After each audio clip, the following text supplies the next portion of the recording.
తెలుగు రాష్ట్రాల్లో అతిపెద్ద lift manufacturer lifts ట్రై.com dealership కూడా ఇవ్వబడును.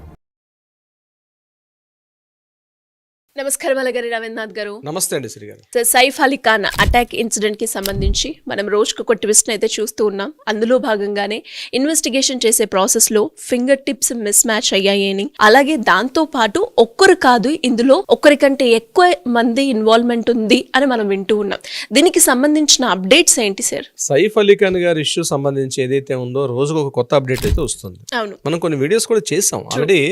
మనం ఏదైతే ముందు డౌట్ పడుతూ వస్తున్నామో దీనికి సంబంధించి రకరకాల స్పెక్యులేషన్స్, రకరకాల డౌట్స్ ఏదైతే మనం మాట్లాడడం జరిగిందో దీనికి కంటిన్యూస్గా ఇది ఒక డైలీ సీరియల్ లాగా అయిపోయింది. చివరికి పబ్లిక్ని ముంబై పోలీసులు ఏమైనా పిచ్చోళ్ళు చేస్తున్నారా అన్నట్టుగా తయారైంది పరిస్థితి. ఎందుకంటే ఎవరైతే వీళ్ళు ఐడెంటిఫై చేసినటువంటి ఒక నిందితుడిగా అనుమానిస్తున్నటువంటి వ్యక్తి ఎవరైతే ఉన్నారో మహమ్మద్ అష్రఫుల్ అహ్మద్ అని, ఇతను బంగ్లాదేశ్ జాతీయుడు అని చెప్తున్నటువంటి వీళ్ళందరూ కూడా ఈ రీసెంట్గా నిర్ణయం జరిగిందంటే మొత్తం 19 సెట్లు ఫింగర్ ప్రింట్స్ తీసుకున్నారు.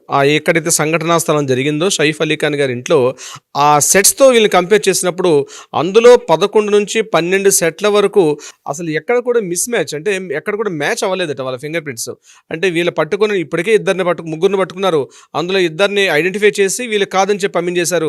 చిట్టచివరిగా థర్డ్ పర్సన్ పట్టుకున్నారు.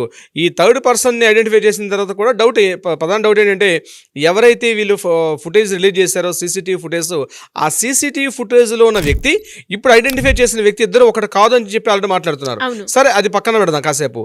ఇప్పుడు రీసెంట్గా వచ్చిన అప్డేట్ ఏంటంటే ఏదైతే వేలి ముద్రలు ఉన్నాయో ఆ వేలి ముద్రలు ఫింగర్ ప్రింట్స్ అంటాం, ఆ ఫింగర్ ప్రింట్స్ని ఫోరెన్సిక్ వాళ్ళు తీసుకొని ఆ ఫింగర్ ప్రింట్స్ ఏవైతే ఉన్నాయో రీసెంట్గా ఇప్పుడు మనకి రీసెంట్గా వచ్చిన అప్డేట్ ఏంటంటే అందులో వీళ్ళు మొత్తం 19 సెట్లు తీసుకున్నారు. ఆ 19 సెట్లో కూడా 12 సెట్ల పైబడి ఎక్కడ కూడా మ్యాచ్ అవ్వలేదు అని సిస్టమ్ జనరేటెడ్గా ఉన్నటువంటి ఆ సిస్టమ్ చెప్పిందని మనకు కొంత ఇన్ఫర్మేషన్ కూడా బయటకు వస్తుంది. అయితే ఇప్పుడు ఈ పట్టుకున్న పర్సన్ కూడా ఇతను ఇప్పుడు అవునా కాదా అన్న డౌట్ రైజ్ అవుతుంది. దీనికి తగ్గట్టుగా ఇంకొక ప్రశ్న ఏంటంటే ఏదైతే ఆ ఇన్సిడెంట్ జరిగిందో ఆ రోజు సైఫ్ అలీ ఖాన్ గారి యొక్క ఒంటి మీద బ్లడ్ మరకలు, ఏవైతే రక్తపు మరకలు ఉన్నాయో ఆ రక్తపు మరకలు షర్టు ప్యాంట్స్ కూడా రీసెంట్గా పోలీసులు స్వాధీనం చేసుకున్నారు. ఆ స్వాధీనం చేసుకున్నప్పుడు ఆ రక్తపు మరకలు ఫోరెన్సిక్ ల్యాబొరేటరీ పంపించినప్పుడు తెలిసిన కొత్త విషయం ఏంటంటే అందులో ఒక వ్యక్తి కాకుండా ఒక వ్యక్తి కన్నా ఎక్కువ మంది వ్యక్తులు కూడా ఇందులో పార్టిసిపేట్ చేశారు అన్నటువంటి అనుమానం కూడా ఇందులో లభిస్తుంది. అతను యాక్చువల్గా కాల్స్ లిస్ట్ చూసేటప్పటికి జహాంగీర్ అనే పేరు తెలుస్తుంది. కాల్స్ లిస్ట్ చూసేటప్పటికి అంటే ఈ జహాంగీర్ ఎవరు? ఇప్పుడు సైఫ్ అలీ ఖాన్ యొక్క అబ్బాయి ఉన్నాడు జహాంగీర్, అతను కాదు జహాంగీర్, ఇతను ఇంకొక జహాంగీర్ అలీ ఖాన్. ఈ జహాంగీర్ అలీ ఖాన్ అన్నటువంటి పర్సన్ ఇందులో పార్టిసిపేట్ చేశాడు. ఈ యొక్క అష్రఫుల్ అహ్మద్తో పాటు అతను కూడా పార్టిసిపేట్ చేశాడని చెప్పి కాల్స్ లిస్ట్లో ఇంకొక పేరు కూడా బయటకు రావడం జరిగింది. ఇప్పుడు ఈ యొక్క ట్విస్ట్ ఏంటంటే ఇతను కలిసి ఇప్పుడు ఎవరైతే అహ్మద్ అని చెప్తాడో ఈ పర్సను, అదేవిధంగా ఇప్పుడు ఎవరైతే కాల్స్ లిస్ట్లో ఉన్నటువంటి పర్సను, వీళ్ళిద్దరూ కలిసి అటాక్ చేశారా అని కూడా కొత్త అనుమానాన్ని ముంబై పోలీసులు వ్యక్తపరుస్తున్నారు. ఏదేమైనప్పుడు కూడా ఫోరెన్సిక్లో ఆ బ్లడ్ శాంపిల్స్, అదేవిధంగా ప్రధాన ఇంకొక ఇంపార్టెంట్ పాయింట్ ఏంటంటే ఏదైతే వాడబడినటువంటి ఆయుధం ఏదైతే ఉందో, ఏ వెపన్ అయితే ఉందో, ఆ కత్తి అయితే ఏదైతే ఉందో ఇప్పటిదాకా ఆ ఆయుధాన్ని వీళ్ళు ఐడెంటిఫై చేస్తే ఈ క్షణం మనం ఇప్పుడు వీడియో చేస్తున్న వరకు కూడా దానికి స్వాధీనం చేసుకోలేదు. దీనికి సంబంధించి పోలీసులు ఆల్రెడీ కోర్టు ముందు ప్రవేశపెట్టినప్పుడు కోర్టులో రిమాండ్ అతనికి జనవరి 29 వరకు కంటిన్యూషన్ చేశారు. అయితే పోలీసులు చెప్పింది ఏంటంటే మా ఇంటరాగేషన్లో ఇతను పూర్తిగా మమ్మల్ని సహకరించడం లేదు, మమ్మల్ని ఇతను కోఆపరేట్ చేయట్లేదని చెప్పి కోర్టు ముందు పోలీసులు కూడా వ్యక్తపరచడం జరిగింది. అంటే ఏదైతే పొద్దున ఆయుధం వాడారు ఇప్పటిదాకా ఆ యొక్క షార్ప్ ఎడ్జ్ ఉన్నటువంటి ఆ యొక్క నైఫ్ అనేది ఈ క్షణం దాకా వాళ్ళు హ్యాండ్ ఓవర్ చేసుకోకపోవడం, రెండవది కోర్టులో ఇతను మాకు సపోర్ట్ చేయట్లేదని చెప్పడం, ఇంకొకటి ఏంటంటే బ్లడ్ శాంపిల్స్ చూస్తున్నప్పుడు రక్త పరీక్షలు నమూనా చూసినప్పటికీ ఇతను కాకుండా ఇంకొక వ్యక్తి ఎవరైనా పార్టిసిపేట్ చేశారన్నటువంటి అనుమానం రావడం కూడా జరుగుతుంది. అంటే ప్రతి క్షణం కూడా ప్రతిదీ కూడా అనుమానంగా ఉంటుంది వీళ్ళు చేసిన దాంట్లో. అంటే ఇప్పుడు మన కన్ఫర్మేషన్ ఏమొచ్చిందంటే ఈ ఒక్క పర్సనే కాదు, ఇతనితో పాటు గ్రూప్ ఆఫ్ పర్సన్స్ మరికొంతమంది కూడా ఇందులో పార్టిసిపేట్ చేశారు అని కూడా ఇన్ఫర్మేషన్ పోలీసులే తెలియపరుస్తున్నారు. దాని మీద సంబంధించిన ఇన్ఫర్మేషన్ కూడా పూర్తిగా కూపీలాగుతున్నారు. అసలు కేవలం ఒక ₹1 కోటి అమౌంట్ కోసం అని చెప్పి ఒక సెలబ్రిటీ ఇలాంటి వ్యక్తి ఇంటికి ఎందుకు వెళ్తాడు? ఒక కామన్ మ్యాన్, ఒక మామూలు అగంతకుడు ఎందుకు వెళ్తాడు? ఆ ₹1 అది కూడా ఫస్ట్ ఫ్లోర్ కూడా కాదు, ఎక్కడో 11th ఫ్లోర్లో పూర్తి కట్టుదిట్టు ఉన్నటువంటి ఇటువంటి ప్రదేశంలో ఒక వ్యక్తి వచ్చి దీన్ని పూర్తిగా ఇట్లా చేశాడని చెప్తే నమ్మశక్యంగా మీడియాలో వస్తున్న వార్తా కథనం ఎక్కడ కూడా నమ్మశక్యంగా అయితే మనకి ఎక్కడ అనిపించట్లేదు. ముంబై యొక్క పోలీసుల యొక్క ప్రవర్తన ఏదైతే ఉందో ప్రతిక్షణం కూడా అనుమానాస్పదంగా అయితే ఉంది. ఇంకొక ఇంపార్టెంట్ పాయింట్ నేను మీకు చెప్పే ప్రయత్నం చేస్తానండి. ఈ బంగ్లాదేశ్ జాతీయుడు ఎవరైతే ఉన్నారో ఇతను వీళ్ళ ఫాదర్ కూడా చెప్తూ పోలీసులు చేసినటువంటి ఆ పర్సన్ మా అబ్బాయి ఇద్దరు ఒకటి కాదు, పోలీసులు కావాలని చెప్పి ఇందులో ఇరికించారు మా వాడిని. మా వాడు already is very clean chit. మా అబ్బాయి రీసెంట్గా కలకత్తా వెస్ట్ బెంగాల్ ఎప్పుడైతే మాకు బెంగాల్ వచ్చి రాజకీయ పరిస్థితులు కాస్త ఇబ్బందులయ్యి మా ఇల్లు గడవలేని పరిస్థితి ఉన్నప్పుడు మా అబ్బాయి వెస్ట్ బెంగాల్ వెళ్ళడం జరిగింది.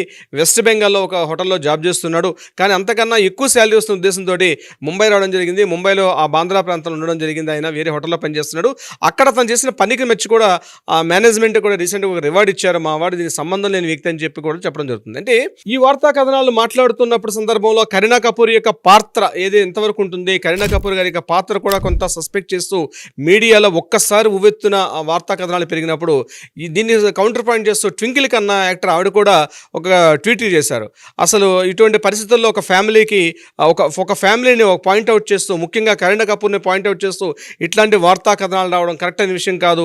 నేను కరీనా కపూర్ని నేను సపోర్ట్ చేస్తున్నాను, ఆవిడ ఇలా చేసి ఉండదని చెప్పి ట్వింకిల్ కన్నా కూడా మాట్లాడడం జరుగుతుంది. దీని మీద బాలీవుడ్లో ఉన్నటువంటి మిగిలిన సినిమా యాక్టర్లు ఎవరు కూడా దీన్ని ఎవరు పట్టించుకోలేదు. అంటే ఇది కేవలం వాళ్ళ ఫ్యామిలీకి సంబంధించిన ఇష్యూస్ తప్పించి ఇది ఇండస్ట్రీకి సంబంధించింది కాదంటే చాలా వరకు దూరంగా ఉన్నారు బాలీవుడ్ ఇండస్ట్రీ మొత్తంలో చాలా పెద్దలందరూ కూడా.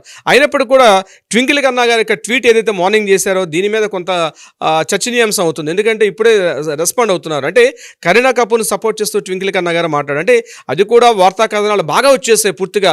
ముఖ్యంగా కరీనా కపూర్ యొక్క పాత్ర ఇందులో ఉంటుంది. ఎందుకంటే ఆవిడ ఆ క్షణంలో లేదు, అక్కడ ఉందని, ఏదైతే సంఘటన జరిగిందో ఆ సంఘటన జరిగిన ప్రదేశంలో ఉన్నారని చెప్పి, ఆ సంఘటన ప్రదేశంలో ఆవిడ లేరని చెప్తూ, ఇది కాకుండా ప్రాపర్టీ నిమిత్తం అని చెప్తే రకరకాల స్పెక్యులేషన్స్కి ఆవిడ గురయ్యారు కరీనా కపూర్ గారు. ఏదేమైనప్పటికీ కూడా ఫైనల్గా మనం చెప్పేది ఏంటంటే ఎవరైతే ఈ నిందితుడిని పట్టుకున్నాడో మిస్ మ్యాచ్ అవ్వడం, అదేవిధంగా అతను కంటిన్యూగా నేను కాదు, నన్ను ఇందులో ఫ్రేమింగ్ చేశారు, దీనికి సంబంధించిన కేసులో నన్ను ఇరికించారని చెప్పి అతను చెప్తూ మాట్లాడడం. అంటే ముంబై పోలీసులు ఏమైనా అత్యుత్సాహంతో ఈ కేసుని ఏదైనా క్లోజ్ చేద్దామనే ఉద్దేశంతో ఎవరో ఒక అనామకుడిని పట్టుకొచ్చి ఇందులో ఇరికించే ప్రయత్నం చేస్తున్నారని చెప్పి చాలా వరకు నేషనల్ మీడియా నుంచి, ముఖ్యంగా మరాఠా మీడియా కూడా మొత్తం చెప్తున్నారంటే ఇందులో ముంబై పోలీసులకు అత్యుత్సాహంతో ఈ కేసును తొందరగా ముగించేద్దామని చూస్తున్నారు.